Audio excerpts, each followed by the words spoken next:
نحمدہ ونصلی علی رسولہ الکریم اما بعد۔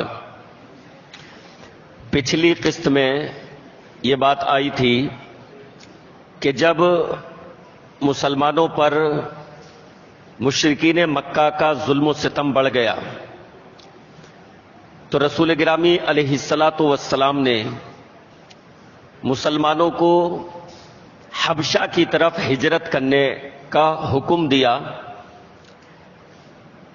جہاں کا بادشاہ، جہاں کا حاکم نجاشی تھا، عیسائی تھا لیکن عدل و انصاف کرنے والا تھا، اس کے یہاں کسی پر ظلم و ستم نہیں ہوتا تھا۔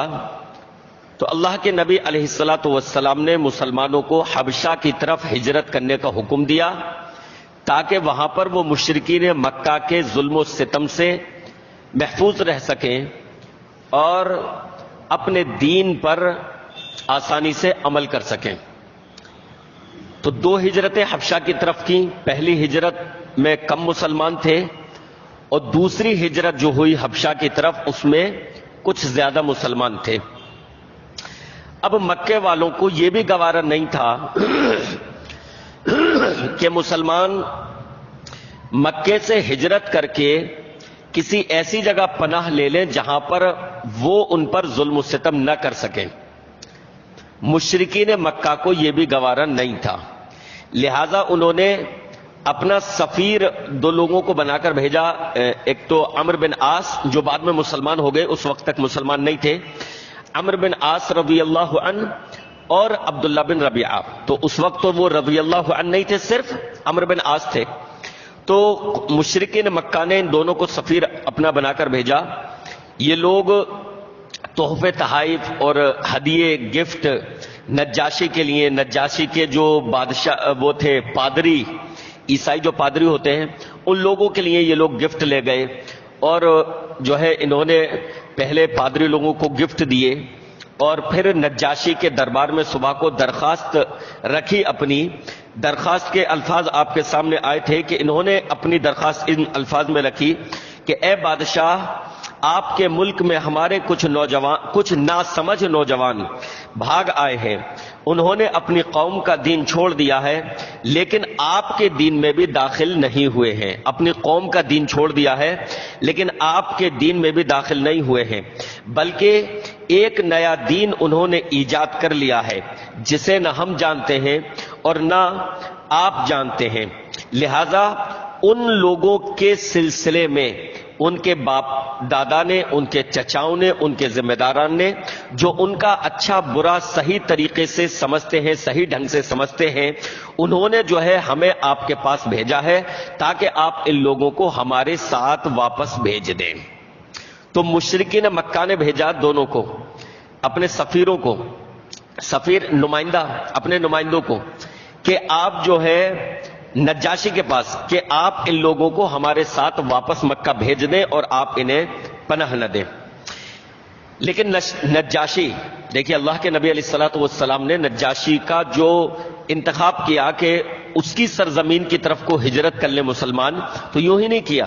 پیارے نبی علیہ الصلوۃ والسلام نجاشی کی فہم و فراست سے واقف تھے کہ وہ سمجھدار شخص ہے، سمجھدار حکمراں ہے، اسی طریقے سے اس کے عدل و انصاف سے واقف تھے کہ وہ عدل و انصاف کرنے والا ہے، وہاں پر کوئی اہل ایمان پر ظلم و ستم نہیں کر سکتا۔ تو نجاشی نے ان کی یک طرفہ بات سن کر مسلمانوں کو اپنے ملک سے نہیں نکال دیا کہ بھئی چلے جاؤ یہاں سے، ایک طرف کی بات نہیں سنی، بلکہ نجاشی نے یہ چاہا کہ بھئی دوسری طرف کا معاملہ بھی سن لیا جائے، اصل قضیہ کیا ہے، اصل معاملہ کیا ہے، یہ تو ہم نے ایک طرف کی سن لی، اب دوسری طرف کا بھی سن لیا جائے۔ لہذا نجاشی نے مسلمانوں کو اپنے دربار میں بلایا تاکہ ان کی بات سنی جائے کہ بھئی یہ مکہ والے اس ارادے سے آئے ہیں، تمہارا معاملہ کیا ہے، تمہارا مدعا کیا ہے۔ مسلمانوں نے آپس میں رائے اور مشورہ کیا اور رائے اور مشورے کے بعد مسلمانوں نے متفقہ طور پر اپنا جو ترجمان چنا، ترجمان یعنی جو ان کی طرف سے بات چیت کرے، جو ان کی طرف سے گفتگو کرے، جو اپنا ترجمان چنا وہ چنا حضرت جعفر بن ابی طالب کو رضی اللہ عنہ۔ حضرت جعفر جو کہ سیدنا علی رضی اللہ عنہ کے بھائی تھے، بھائی تھے. اسی طریقے سے پیارے نبی علیہ الصلوۃ والسلام کے چچا زاد بھائی، اللہ کے نبی علیہ الصلوۃ والسلام کے سگے چچا ابو طالب جو آپ کے بہت بڑے حمایتی تھے، ایمان نہ لانے کے باوجود بہت بڑے حمایتی تھے، ان کے بیٹے تھے حضرت جعفر. تو تمام مسلمانوں نے یہ متفقہ فیصلہ کیا کہ بھائی ہماری طرف سے جو ہے بات چیت کریں گے حضرت جعفر.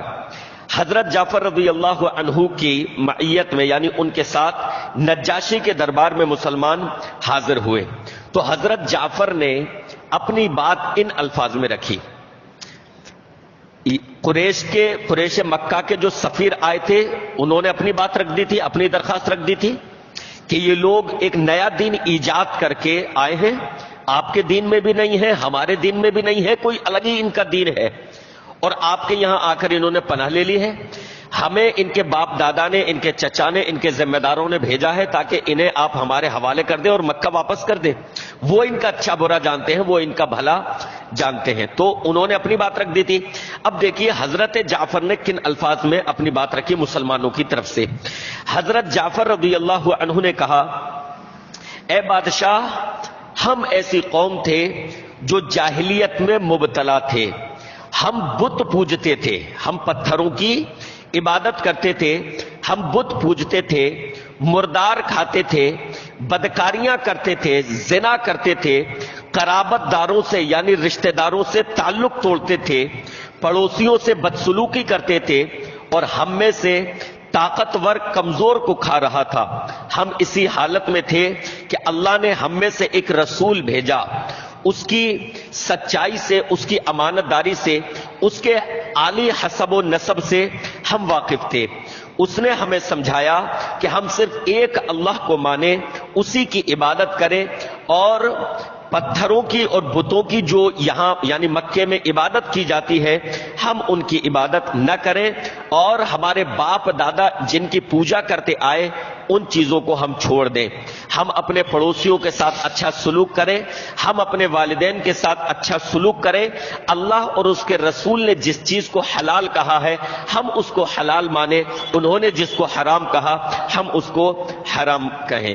تو اس رسول نے یہ دعوت ہمیں دی، لہذا ہم اس پر ایمان لے آئے. اب دیکھیے نجاشی کے سامنے دونوں طرف کی بات آ گئی.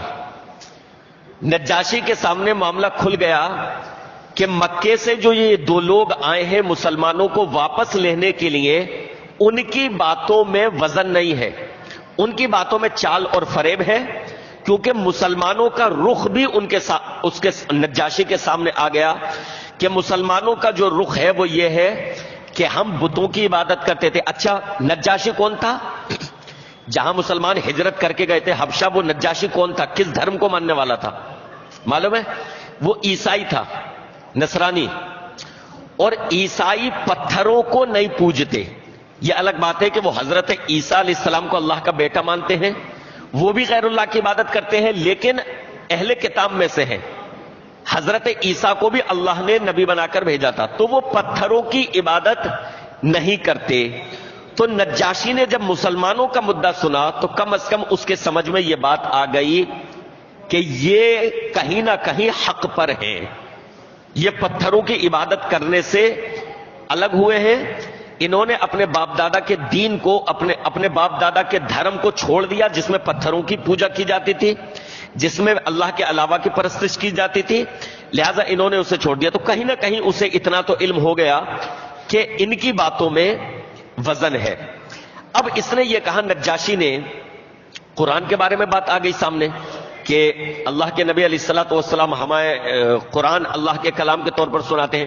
تو نجاشی نے یہ کہا کہ تمہارے رسول جو چیز تمہیں سناتے ہیں، جو چیز تمہیں دیتے ہیں، کیا اس میں سے کوئی چیز تمہارے پاس ہے؟ تو حضرت جعفر نے کہا ہاں. کہا پڑھ کر سناؤ. اب دیکھیے حضرت جعفر رضی اللہ عنہ کی فہم و فراست. بابو یہاں آگے آؤ، بڑے آگے آ جاؤ، پیچھے کرسی پہ مت بیٹھو. حضرت جعفر رضی اللہ عنہ کی سمجھداری دیکھیے. نجاشی نے کہا کہ تمہارے رسول نے جو تمہیں دیا ہے اس میں سے کچھ مجھے پڑھ کر سناؤ. تو پتا ہے حضرت جعفر نے کیا پڑھ کر سنایا؟ حضرت جعفر رضی اللہ عنہ نے سورہ مریم کی تلاوت کی. سورہ مریم میں کیا ہے؟ حضرت عیسیٰ علیہ السلام کے تعلق سے، حضرت مریم کے تعلق سے. اور آپ جانتے ہیں کہ حضرت مریم کے یہاں جب حضرت عیسیٰ کی پیدائش ہوئی تھی، حضرت عیسیٰ علیہ السلام کی جب پیدائش ہوئی تھی، اور حضرت عیسیٰ بنا باپ کے، ان کے والد نہیں تھے، تو لوگوں نے حضرت مریم پر تہمت لگائی تھی کہ تم نے بدکاری کی ہے، ورنہ بنا باپ کے یہ بچہ تمہارے پاس کیسے، تم نے بدکاری کی ہے، تو تہمت لگائی تھی، ہے نا. حضرت عیسائی تو نہیں مانتے حضرت مریم کو بدکارا، لیکن اس وقت کے لوگوں نے تہمت لگائی تھی. قرآن مجید میں حضرت مریم کی پاک دامنی نازل ہے، پاک دامنی موجود ہے سورہ مریم میں. حضرت مریم کی پاک دامنی نہ یہودیوں نے ثابت کی، نہ اور کسی دوسرے دھرم والوں نے ثابت کی. یہودیوں کا مذہب حالانکہ پہلے گزر چکا، لیکن انہوں نے بھی ان کی پاک دامنی، بعد میں جو یہودی موجود تھے ان کے علماء نے پاک دامنی ثابت نہیں کی. لیکن قرآن مجید میں حضرت مریم کی پاک دامنی موجود تھی، حضرت عیسیٰ کا پورا واقعہ موجود تھا. تو حضرت جعفر رضی اللہ عنہ کی سمجھداری دیکھیے کہ عیسائی بادشاہ کے دربار میں جس سورت کا انتخاب کیا کہ وہ سورت پڑھ کر سنائے، وہ سورت کون سی تھی؟ سورہ مریم، جس میں حضرت عیسیٰ کا واقعہ تھا. تو حضرت جعفر رضی اللہ عنہ نے سورہ مریم کی تلاوت کرنی شروع کی. تو سورہ مریم کی تلاوت سن کر حضرت جعفر کی زبانی نجاشی بادشاہ زارو قطار رونے لگا. نجاشی بادشاہ زارو قطار رونے لگا، بلکہ اس کے دربار میں جو پادری تھے، پادری مطلب عیسائیوں کے جو عالم ہوتے ہیں ان کو پادری بولتے ہیں، تو اس کے دربار میں جو پادری تھے وہ لوگ بھی زارو قطار روئے، جن کو علم تھا کتاب کا، جن کو علم تھا حضرت مریم کی پاک دامنی کا، جو حضرت عیسیٰ علیہ السلام کو تسلیم کرتے تھے، وہ بھی بے انتہا روئے. تو جب نجاشی نے یہ سنا کہ بھائی ان کے رسول جو جس قرآن مجید کو اللہ کے کلام ہونے کا دعویٰ کرتے ہیں، اس میں تو حضرت مریم کی پاک دامنی کا بیان ہے، اس میں حضرت عیسیٰ کا بیان ہے. تو نجاشی بادشاہ نے یہ کہا کہ محسوس یہ ہوتا ہے، حضرت جعفر نے جو قرآن کی آیتیں سنائی تھیں، جو سورت سنائی تھی، کہا کہ تمہارے ان رسول پر جو نازل ہوا ہے اور حضرت عیسیٰ پر جو اترا تھا، جو نازل ہوا تھا، وہ ایک ہی شمعدان کی روشنی ہے، ایک ہی چراغ کی روشنی ہے، یعنی اس کا منبع ایک ہی ہے، یعنی اللہ ایک ہی جگہ، کلام میں یکسانیت ہے. اب اس کے بعد نجاشی نے کیا کیا، ان جو قریش کے سفیر آئے تھے دونوں، انہیں اپنے یہاں سے جانے کے لیے کہہ دیا کہ بھئی تم چلے جاؤ، میں مسلمانوں کو اپنی سرزمین سے نہیں نکالوں گا، اور مسلمانوں سے کہا تم آرام سے رہو. اب یہ لوگ باہر نکل گئے دربار سے. تو عمرو بن عاص یہ اس وقت مسلمانوں کے زیادہ خلاف تھے، اس وقت مسلمان نہیں تھے، یہ بعد میں انہوں نے اسلام قبول کیا ہے. عبداللہ بن ربیعہ یہ تھوڑے نرم تھے. تو عمرو بن عاص نے یہ کہا کہ میں کل کو نجاشی کے دربار میں مسلمانوں کے تعلق سے ایسی بات پیش کروں گا کہ مسلمانوں کی جڑ کٹ جائے گی، یعنی ان کی جڑیں اکھاڑ دوں گا. دربار میں ایسی بات پیش کروں گا کہ نجاشی بادشاہ مسلمانوں کو اپنے یہاں سے نکال دے گا، ایسی بات پیش کروں گا. تو عبداللہ بن ربیعہ نے کہا کہ نہیں، ایسی کوئی بات پیش مت کرنا، پھر وہ ہمارے اپنے ہی لوگ ہیں. ٹھیک ہے، وہ ایک نئے مذہب میں پہنچ گئے ہیں، لیکن ہیں تو اپنے مکے کے ہی، اپنے کنبے قبیلے کے ہیں، اپنے ہی خاندان کے لوگ ہیں، بھٹکے ہوئے ہیں لیکن ہیں تو اپنے ہی. تو کوئی اتنی سخت بات مت کہہ دینا، کیونکہ الفاظ کیا تھے عمرو بن عاص کے کہ ایسی بات کہوں گا ان کی جڑیں کٹ جائیں گی. تو وہ انہوں نے سوچا پتہ نہیں کیا بات پیش کریں گے، تو کہا نہیں اپنے ہی لوگ ہیں، چھوڑو ایسی کوئی بات پیش نہیں کرنا. لیکن عمرو بن عاص نے کہا کہ نہیں، کل کو دیکھنا کہ میں کیا دلیل پیش کروں گا. ان کے ذہن میں پوری پلاننگ تھی کہ مجھے کیا بات پیش کرنی ہے. دوسرے دن پھر یہ نجاشی کے دربار میں پیش ہوئے اور نجاشی کے دربار میں جانے کے بعد یہ کہا، عمرو بن عاص نے کہا کہ بادشاہ آپ مسلمانوں کو بلا کر ان سے حضرت عیسیٰ کے بارے میں دریافت کیجئے، کیونکہ وہ جانتے تھے عمرو بن عاص کہ نجاشی جو ہے وہ حضرت عیسیٰ کو اللہ کا بیٹا مانتا ہے، عیسائی حضرت عیسیٰ کو اللہ کا بیٹا مانتے ہیں، اور مسلمان ان کو اللہ کا بیٹا نہیں مانتے، اللہ کا بندہ مانتے ہیں، رسول مانتے ہیں۔ تو کہا کہ یہ حضرت عیسیٰ کے بارے میں ایک غلط رائے رکھتے ہیں، آپ ان کو بلائیے اور حضرت عیسیٰ کے بارے میں۔ تو عمرو بن عاص ان کا یہ خیال تھا کہ جب نجاشی کو یہ پتا چلے گا کہ یہ اس طریقے سے رائے رکھتے ہیں مسلمان کہ وہ اللہ کا بیٹا نہیں ہے، تو وہ غصہ ہو جائے گا، مسلمانوں کو اپنے یہاں سے نکال دے گا۔ جبکہ عیسائیوں میں بھی مختلف فرقے ہیں، بہت سارے عیسائی حضرت عیسیٰ کو اللہ کا بیٹا مانتے ہیں، بہت سارے حضرت عیسیٰ کو خدا بھی مانتے ہیں، لیکن بہت سارے عیسائی ایسے بھی ہیں جو یہ سمجھتے ہیں کہ حضرت عیسیٰ اللہ کے صرف رسول تھے، اللہ کا بیٹا نہیں تھے۔ نجاشی انہی میں سے تھا، وہ حضرت عیسیٰ کو اللہ کا بیٹا نہیں مانتا تھا۔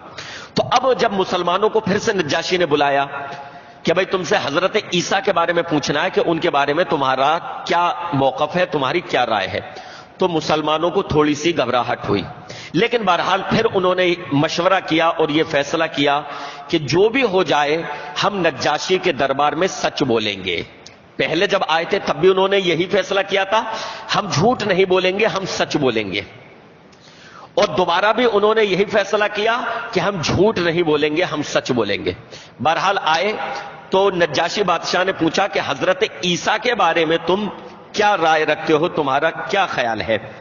تو حضرت جعفر رضی اللہ عنہ کھڑے ہوئے اور حضرت جعفر نے کہا کہ ہم عیسیٰ علیہ السلام کے بارے میں وہی بات کہتے ہیں جو ہمارے نبی لے کر آئے ہیں، یعنی حضرت عیسیٰ اللہ کے بندے، اس کے رسول، اس کی روح اور اس کا پاکیزہ کلمہ ہے جو اس نے حضرت جو اس کا پاکیزہ کلمہ ہے جو اس نے پاک دامن مریم کی طرف القا کیا، مریم کی طرف اس کلمے کا القا کیا۔ تو حضرت عیسیٰ کے بارے میں مسلمانوں نے کیا موقف بتایا؟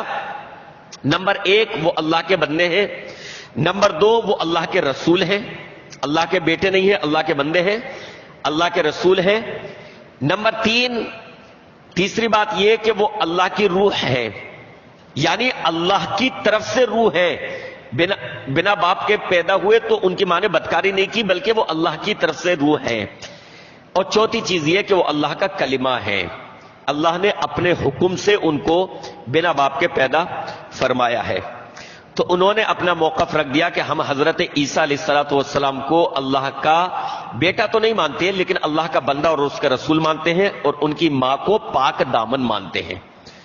تو نجاشی بادشاہ نے زمین پر سے ایک تنکا اٹھایا اور کہا واللہ اللہ کی قسم تم نے عیسیٰ علیہ السلام کے بارے میں جو عقیدہ پیش کیا ہے اپنا، حضرت عیسیٰ اس مقام سے، اس مرتبے سے اس تنکے کے برابر بھی زیادہ نہیں ہے، اس تنکے کے برابر بھی زیادہ نہیں ہے، یہی ان کا اصل مقام ہے، یہی ان کا اصل مرتبہ ہے۔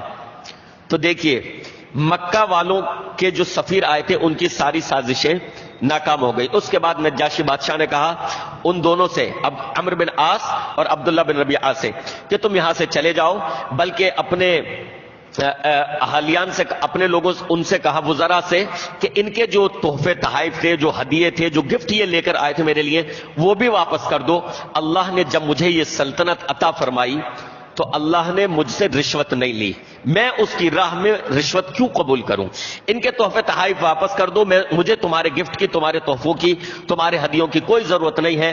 اور مسلمانوں سے کہا جاؤ تم اس سرزمین میں اطمینان سے رہو، سکون سے رہو، کوئی تم پر ظلم نہیں کر سکتا، جو تمہیں گالی دے گا، جو تم پر لعن طعن کرے گا اس پر جرمانہ لگے گا، یہاں پر تم پر کوئی ظلم و ستم نہیں کر سکتا، تم آرام سے رہو۔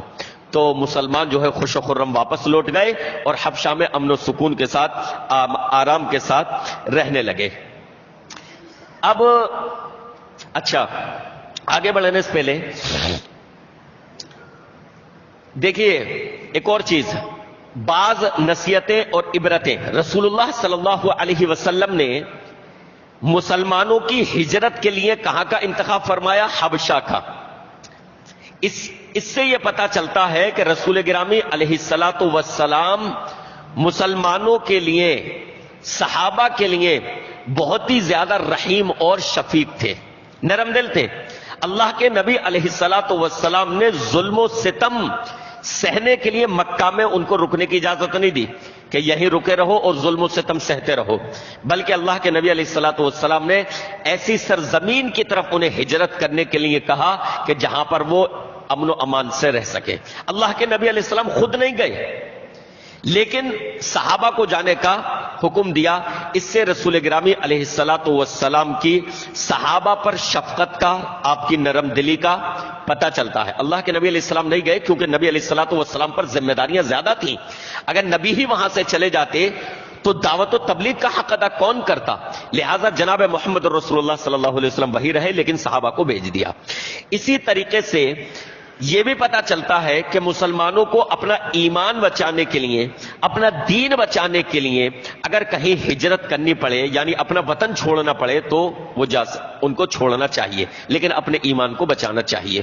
نمبر 3، اور یہ ہجرت ضروری نہیں ایک ملک سے دوسرے ملک کی ہی طرف ہو، ہجرت ضروری نہیں ایک ملک سے دوسرے، کسی بھی خطے میں، ایک ملک میں بھی یہ ہو سکتا ہے کہ کوئی علاقہ ایسا ہے کہ وہاں آپ کو ایسا لگ رہا ہے کہ ہم اپنے دین پر عمل نہیں کر سکتے، یہاں پر ہم پر طرح طرح کی پریشانیاں ہیں، تو وہاں سے آپ کسی ایسے علاقے میں چلے جائیں، کسی ایسے شہر میں چلے جائیں، کسی ایسے خطے میں چلے جائیں جہاں پر آپ اپنے دین پر آسانی سے عمل کر سکتے ہو۔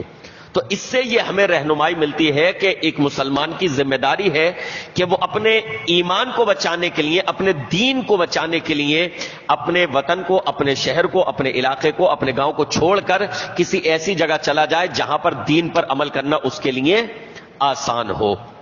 اسی طریقے سے اللہ کے نبی علیہ الصلوۃ والسلام نے حبشہ کی طرف ہجرت کرنے کا حکم دیا۔ یہ بھی پتہ چلتا ہے کہ پیارے نبی علیہ الصلوۃ والسلام کی پڑوس کے ممالک پر گہری نگاہ تھی۔ اس سے یہ پتہ چلتا ہے کہ ایک داعی، ایک مبلغ حالات حاضرہ سے واقف ہو کہ کہاں پر کیا چل رہا ہے۔ دیکھیے اللہ کے نبی علیہ الصلوۃ والسلام کو معلوم تھا کہ وہاں کا بادشاہ عدل و انصاف کرنے والا ہے، وہ نرم دل ہے، وہاں پر ظلم و ستم نہیں کیا جاتا۔ تو یہ بعض چیزیں جو ہیں پتہ چلتی ہیں۔ یہاں پر ایک اور چیز کی وضاحت کر دوں، نجاشی بادشاہ جو تھا، اسحمہ، جس کا نام اسحمہ تھا، کیا یہ مسلمان ہو گیا تھا؟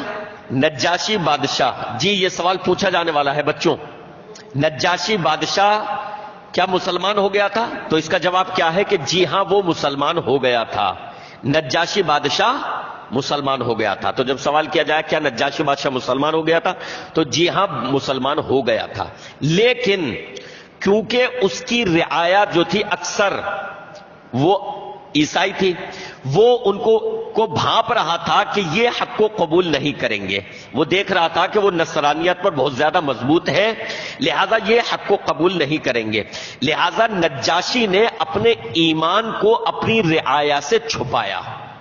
سیرت کی کتاب میں یہ ملتا ہے کہ نجاشی بادشاہ نے اپنے ایمان کو اپنی رعایا سے چھپایا، لیکن اس نے اسلام قبول کر لیا تھا، وہ ایمان لے آیا تھا۔ اس کی دلیل کیا ہے کہ وہ ایمان لے آیا تھا؟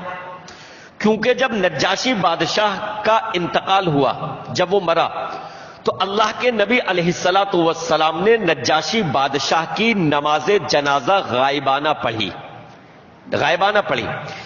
یعنی جس دن انتقال ہوا اللہ کے نبی علیہ الصلوۃ والسلام نے اس دن صحابہ کو جمع کر کر نجاشی کی موت کی خبر دی، اور یہ کہا کہ وہ نیک آدمی جو ہے تمہارا بھائی اسحمہ، اس کا انتقال ہو گیا ہے، اس کی وفات ہو گئی ہے۔ اور اس کے بعد اللہ کے نبی علیہ الصلوۃ والسلام نے غائبانہ نماز جنازہ پڑھی، 4 تکبیروں کے ساتھ، جنازے میں 4 تکبیریں کے ساتھ جو ہے نماز جنازہ پڑھی۔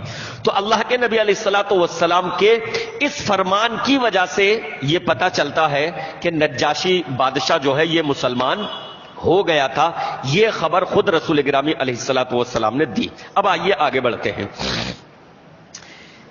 اب یہ مکہ والے جو ہے نامراد ہو گئے، مسلمانوں کو حبشہ سے واپس نہیں لا سکے، تو اب انہوں نے مسلمانوں پر ظلم و ستم کو تیز کر دیا۔ اب یہ دیکھ رہے تھے کہ جب تک محمد صلی اللہ علیہ وسلم پر ہم ظلم و ستم نہیں کریں گے، ان پر سختی نہیں کریں گے، تب تک یہ دعوت رکنے والی نہیں ہے۔ مسلمانوں پر بہت سختی کر لی، بہت ظلم و ستم کر لیا، اور آگے بھی جاری رکھیں گے، لیکن اس کا جو منبع ہے، اس کا جو سینٹر ہے، مرکز محمد صلی اللہ علیہ وسلم، ہمیں اب ان پر سختی کرنی پڑے گی تاکہ یہ مشن رک جائے۔ لہذا مکہ والے جناب ابو طالب کی خدمت میں حاضر ہوئے، کیونکہ اللہ کے نبی علیہ الصلوۃ والسلام پر ظلم و ستم کرنے میں سب سے بڑی رکاوٹ جو تھے وہ کون تھے؟ ابو طالب، کیونکہ مکہ والے ان کا ادب و احترام کرتے تھے، وہ بزرگوار تھے، اور سارے قریش جو ہے تمام قبیلے والے ان کا ادب و احترام کیا کرتے تھے۔ تو ابو طالب کی حمایت حاصل تھی جناب محمد الرسول اللہ صلی اللہ علیہ وسلم کو۔ ابو طالب ایمان نہیں لائے، لیکن اپنے بھتیجے کی حمایت کرتے تھے کہ تم اپنی دعوت کو دیتے رہو، تم دعوت و تبلیغ کا کام کرتے رہو، اور میں تمہارے ساتھ کھڑا ہوں، میری تائید تمہیں حاصل ہے، میری سپورٹ تمہیں حاصل ہے۔ تو اب یہ لوگ پھر پہنچے ابو طالب کے پاس اور کہا، جناب ابو طالب سے یہ کہا کہ دیکھیے آپ کا بھتیجا باز نہیں آ رہا، ہم پہلے بھی آپ سے گفتگو کر چکے ہیں، پہلے بھی آپ سے بات چیت کر چکے ہیں، لیکن آپ کا بھتیجا اپنی باتوں سے باز نہیں آ رہا، وہ مسلسل ہمارے معبودوں کو برا کہتا ہے، ہمارے خداؤں کی برائی کرتا ہے، ہمارے باپ دادا کی عقلوں کے بارے میں یہ کہتا ہے کہ وہ ان کی عقلیں خراب تھیں، یعنی یہ کہتے تھے کہ جب وہ بھی ان کی پرستش پوجا کرتے تھے اور ان کی پوجا گمراہی ہے، تو گویا ہمارے باپ دادا کی عقلیں خراب تھی، تو وہ ہمارے باپ دادا کی عقلوں کو بھی خراب قرار دیتا ہے، گمراہ قرار دیتا ہے ہمارے باپ دادا کو۔ لہذا ہمارا کہنا یہ ہے کہ اب ہم سے اور صبر نہیں ہوتا، اب آپ ہماری راہ سے ہٹ جائیں، آپ ان کی سپورٹ سے ہاتھ کھینچ لیں اور ہمیں اجازت دیں ان پر ظلم و ستم کرنے کی۔ اگر آپ ایسا نہیں کریں گے تو ہم سارے کے سارے آپ سے بھی جنگ کرنے کے لیے تیار ہیں۔ تو انہوں نے اب ڈائریکٹ ابو طالب کو دھمکی دے دی، کہا کہ اب ہم آپ سے بھی جنگ کرنے کے لیے تیار ہیں، اور پھر یہ ایسی جنگ ہوگی جس میں کسی ایک گروہ کا صفایا ہو جائے گا، کیونکہ جب ابو طالب سے جنگ کریں گے تو ابو طالب تنہا تھوڑی تھے، عرب والوں میں حمیت بہت تھی، غیرت، وہ اس معاملے میں یہ دیکھتے تھے ہمارے چچا کدھر ہے، ہمارے دادا کدھر ہے، ہمارا قبیلہ کدھر ہے۔ تو جب جنگ ہوتی اگر ابو طالب سے تو وہ تنہا نہیں ہوتے، ان کا ساتھ دینے والے بہت سارے لوگ ہوتے، تو دو گروہ ہو جاتے، ایک طرف آدھا مکہ، ایک طرف آدھا مکہ، اور پھر جنگ ہوتی اور آدھا کوئی بھی کسی ایک گروہ کا صفایا ہوتا۔ تو کہا کہ پھر اگر آپ کا بھتیجا ابھی بھی باز نہیں آیا، اگر آپ نے ان کی سپورٹ سے ہاتھ نہیں پیچھے ہٹایا، تو پھر ہم جنگ کریں گے اور پھر اس میں کسی ایک گروہ کا صفایا ہوگا۔ تو ابو طالب اس بار تھوڑا گھبرا گئے، اور انہوں نے پیارے نبی علیہ الصلوۃ والسلام کو یعنی اپنے بھتیجے کو بلایا اور کہا کہ بھتیجے، تمہاری قوم والے پھر سے میرے پاس آئے تھے اور ایسا ایسا کہہ رہے ہیں، میری ہڈیاں جواب دے چکی ہیں، میں کمزور ہو چکا ہوں، میں بوڑھا ہو چکا ہوں، بھتیجے اب مجھ میں سکت نہیں ہے، طاقت نہیں ہے کہ ان کا مقابلہ کر سکوں، لہذا مجھ پر اتنا بوجھ نہ ڈالو، مجھ پر اتنا بوجھ نہ ڈالو جسے میں سہ نہ سکوں، لہذا اب اپنے حال پر بھی ترس کھاؤ اور میرے حال پر بھی ترس کھاؤ، اور اپنی دعوت سے، اپنے مشن سے باز آ جاؤ۔ ابو طالب ڈائریکٹ سپورٹ سے ہاتھ تو نہیں کھینچ سکتے تھے، لیکن سمجھایا کہ بھتیجے اب میں بوڑھا ہو چکا ہوں، لہذا میرے حال پر بھی ترس کھاؤ اور اپنے حال پر بھی ترس کھاؤ، اور اب اپنے مشن سے، اپنی دعوت سے باز آ جاؤ۔ تو اللہ کے نبی علیہ الصلوۃ والسلام کو پہلی مرتبہ یہ احساس ہوا، یہ لگا کہ شاید اب میرے پیارے چچا بھی میری حمایت سے ہاتھ کھینچ لیں گے اور شاید اب یہ میری سپورٹ نہ کریں گے۔ تو اللہ کے نبی علیہ الصلوۃ والسلام نے فرمایا، چچا جان، اگر یہ لوگ میرے ایک ہاتھ میں سورج رکھ دیں اور دوسرے ہاتھ میں چاند رکھ دیں، تب بھی میں اپنی دعوت سے، دعوت توحید سے رکنے والا نہیں ہوں۔ یہ کہتے ہوئے اللہ کے نبی علیہ الصلوۃ والسلام کی آنکھوں میں آنسو آ گئے اور آپ علیہ الصلوۃ والسلام رو دیے۔ ابو طالب نے جب اپنے بھتیجے کی آنکھوں میں آنسو دیکھے تو ابو طالب نے کہا کہ بھتیجے، تم جو دعوت دے رہے ہو، جو مشن چلا رہے ہو، تم اس دعوت کو پیش کرتے رہو اور تم جس چیز پر لگے ہوئے وہ کرتے رہو، اور میری حمایت تمہیں حاصل ہے، اور یہ لوگ اس وقت تک تمہیں کوئی نقصان نہیں پہنچا سکتے جب تک کہ مجھے مٹی میں دفن نہ کر دیں۔ یعنی اگر یہ تمہیں نقصان پہنچانا چاہیں، اگر یہ تمہیں نقصان پہنچائیں گے تو انہیں پہلے میری لاش سے گزرنا ہوگا، تب میں مرتے دم تک تمہاری حمایت کرتا رہوں گا۔ اللہ کے نبی علیہ الصلوۃ والسلام یہ سن کر پھر خوشی خوشی اپنے گھر، اپنے دولت قدرے پر لوٹ گئے اور پھر اپنی دعوت کو، اپنے مشن کو جاری رکھا۔ اب یہ قریش والے جناب ابو طالب کے پاس ایک بار پھر سے آئے۔ پہلے ایک بار آ چکے، کئی میٹنگیں ہو گئی ابو طالب کے ساتھ، کیونکہ وہ یہ چاہتے تھے کہ یہ ان کی حمایت سے ہاتھ کھینچ لیں، پھر یہ اکیلے پڑ جائیں گے، پھر ہم صفایا کر دیں گے۔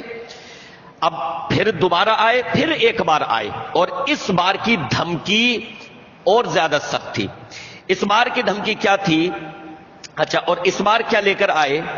اس بار آئے وہ ابو طالب کے پاس ولید بن مغیرہ کے بیٹے عمارہ کو لے کر، یعنی ایک لڑکے کو لے کر آئے جو جوان تھا، تندرست تھا، اور آ کر کہا کہ ابو طالب ایسا ہے کہ یہ عمارہ جو ہے اس کو آپ اپنے پاس رکھ لیجئے، اس لڑکے کو، نوجوان کو جو ہم لائے ہیں، اسے آپ لے لیجئے اور اس کے بدلے محمد کو ہمارے حوالے کر دیجئے صلی اللہ علیہ وسلم۔ یعنی سیدھی سودے بازی۔ شاید آپ کو ایک لاٹھی کی ضرورت ہے کہ آپ کا کوئی رکھوالا ہو، کوئی لاٹھی ہو، اس لیے آپ ان کی حمایت کرتے ہیں، تو آپ ایسا کیجئے، یہ جوان رانا نوجوان ہم آپ کے حوالے کرتے ہیں، یہ آج سے آپ کا ہوا، آپ کا بیٹا ہوا، آپ اس کو اپنے گھر میں رکھیں اور آپ اس کے ذمہ دار ہیں، اور اس کے بدلے میں اپنے بھتیجے کو ہمارے حوالے کر دیجئے، ہم اس کو قتل کر دیں گے، نعوذ باللہ۔ تو کیا سودے بازی کی کہ ہم اس کو قتل کر دیں گے۔ ابو طالب نے کہا خدا کی قسم یہ جو تم سودا بازی مجھ سے کر رہے ہو یہ کس قدر برا سودا ہے، کتنا گندا سودا ہے کہ تم میرے بیٹے کو، بھتیجے کو، میرے بیٹے کو تم مجھ سے لے رہے ہو تاکہ اسے قتل کر دو، اور اپنے بیٹے کو مجھے دے رہے ہو تاکہ میں اسے پالوں پوسوں، اسے کھلاؤں۔ تمہارا یہ سودا بڑا ہی برا سودا ہے۔ تو مطعم بن عدی نے کہا خدا کی قسم اے ابو طالب، یہ تمہاری قوم کے لوگ جو تمہارے سامنے یہ پیشکش کر رہے ہیں یہ بالکل مناسب ہے، اس کو قبول کر لیجئے۔ تو ابو طالب نے کہا نہیں، بلکہ یہ پیشکش انتہائی ظلم پر مبنی ہے، ناانصافی ہے، اور یہ پیشکش جو ہے یہ انتہائی، یہ سودا جو ہے یہ برا سودا ہے کہ تم اپنے نوجوان کو، اپنے بیٹے کو میرے حوالے کرو کہ میں اسے گھر میں پیار سے رکھوں، دلار سے رکھوں، کھلاؤں پلاؤں، اور میرے جگر پارے کو تم لے کر جا رہے ہو کہ اسے قتل کر دو۔ میں اس سودے بازی کو منظور نہیں کروں گا۔ اب یہ قریش والے جو ہے پھر سے ابو طالب کے پاس سے نامراد لوٹ گئے۔ اس کے بعد قریش والوں نے جناب محمد الرسول اللہ صلی اللہ علیہ وسلم کے بارے میں پھر ایک تجویز بنائی انتہائی خطرناک، اور وہی تجویز جو انہوں نے ابو طالب کے سامنے رکھی تھی، اور یہ پکا ارادہ کر لیا کہ آپ علیہ الصلوۃ والسلام کو اب یہ قتل کر ڈالیں گے۔ اس کا نتیجہ اب جو بھی ہو، پھر اس کے بعد چاہے دو گروہوں کے درمیان جنگ چھڑ جائے، ابو طالب کی حمایت میں ان کے قبیلے والے ہم پر چڑھ آئیں، جو بھی نتیجہ ہو، لیکن اب ہم قتل کر ڈالیں گے، اب ہم سے اور زیادہ برداشت نہیں ہوتا۔ ہمیں اپنے خداؤں کی خدائی کی، ہمیں اپنے معبودوں کی خدائی کی یہ تکذیب، ان کا یہ جھٹلانا اب برداشت نہیں ہوتا۔ آئے دن اس کے لوگ بڑھتے جا رہے ہیں، آئے دن اس کی دعوت، اس کا مشن بڑھتا جا رہا ہے، لہٰذا اب ہم ان کو جو ہے قتل کر ڈالیں گے۔ تو یہ ارادہ بنا لیا مکے والوں نے پکا، کہ اللہ کے نبی علیہ الصلوۃ والسلام کو مشرکین مکہ نے پکا ارادہ بنا لیا کہ اب ان کو ہم قتل کر ڈالیں گے۔ تو اس کے بعد انہوں نے پھر کیا کیا انشاءاللہ العزیز اگلے ایپیسوڈ میں یہ چیز جو ہے آئے گی کہ اس کے بعد پھر کیا ہوا، قتل کرنے کے لیے انہوں نے کیا کیا کوششیں کی اور ان کوششوں میں وہ کامیاب ہوئے یا نہیں۔ بہرحال انہوں نے پختہ ارادہ بنا لیا کہ اب اس مشن کو ختم کرنا ہے تو پھر ہمیں انہیں قتل کرنا پڑے گا۔ اللہ رب العالمین سے دعا ہے کہ رب العالمین سیرت النبی صلی اللہ علیہ وسلم کے ان واقعات کو، سیرت کے اس گوشے کو اللہ تعالی ہمیں اپنے ذہنوں میں محفوظ رکھنے کی